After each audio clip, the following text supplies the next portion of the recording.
अस्सलामुअलैकुम जी। खालिद महमूद पी के ऑफ बुरे वाला, हम बनेंगे आप दोस्तों की आवाज़। अज मनोड़ा आए हुए सी जी, माशाल्लाह बहुत खुशगवार माहौल हैगा जी, बहुत अच्छा मूड आ।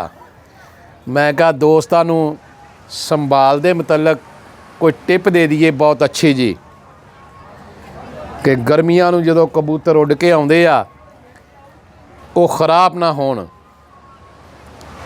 जिहड़े कबूतरां ने पानी उठा लिया हुंदा उन्हां वास्ते टिप्पा ते बहुत अच्छी संभाल हैगी आ। जिहड़े कबूतरां ने पानी चक लिया हुंदा, जिन्हां नूं 10-15-20 सीसी पानी असीं दिन्ने आ, जिस वक्त भी वो आके बैठण कबूतर, उन्हां वास्ते संभाल हैगी आ। सब तो पहले बड़ी इलायची 5 अदद 5 वड्डियां इलायचियां बेहतरीन खूबसूरत जिहियां लै लैनियां। उन्हां दे बी कढ़ लैने आ। उस तो इलावा कोई 4 ਜਾਂ 5 टोटे 1-1 इंच दे दालचीनी दे लै लैने आ।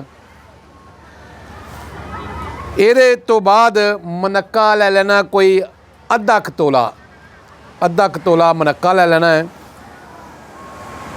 ते मलट्ठी दे 3 पीस अद्धा इंची दे वो लै लेने आ। ये चीज़ां हो गई तकरीबन 5।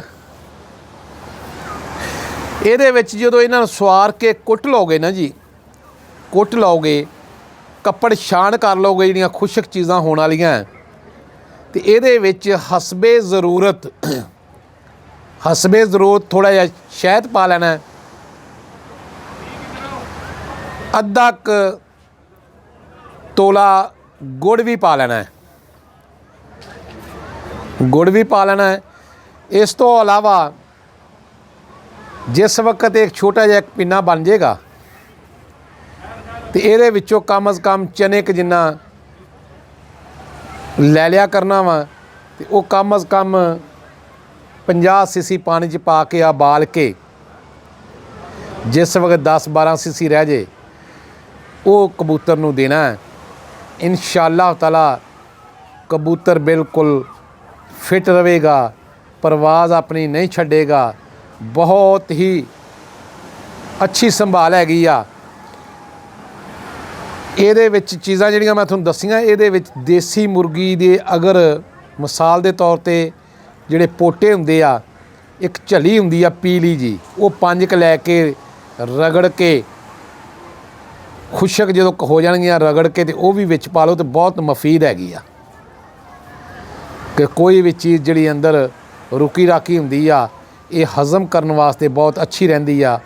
बहुत अच्छी ਇਹਦੀ ਇਹ ਜਿਹੜੀ ਆ ਇਹ टिप हैगी आ। ਜਿਹੜੇ भी दोस्त साडे ये सुन रहे आ, जिन्हें दोस्त भी ये सुन रहे, बहुत अच्छी मुस्तफीद ये तरीक़ेकार आ कि ये जिहड़ी संभाल आ कबूतरां दी बहुत अच्छी हैगी आ। तमाम दोस्तां नूं ये अपील आ कि कम अज़ कम कबूतर आके बैठे 25-30 मिनट, कम अज़ कम अद्धा घंटा कबूतर नूं कुछ नहीं देना, वो नॉर्मल होवे अंदर छां च रख दो। उस तो बाद ये जिहड़ा पका के पानी कम अज़ कम 10-12 सीसी दे के अंदर ही पिया रहे, वो जो लै जाए बाद च उन्होंने बदाम दिओ, उन्होंने नॉर्मल पानी दिओ। इंशाअल्लाह ताला इस तो अच्छी संभाल नहीं हैगी। खालिद महमूद पी के ऑफ बुरे वाला, हम बनेंगे आप दोस्तों की आवाज़। अल्लाह हाफिज़।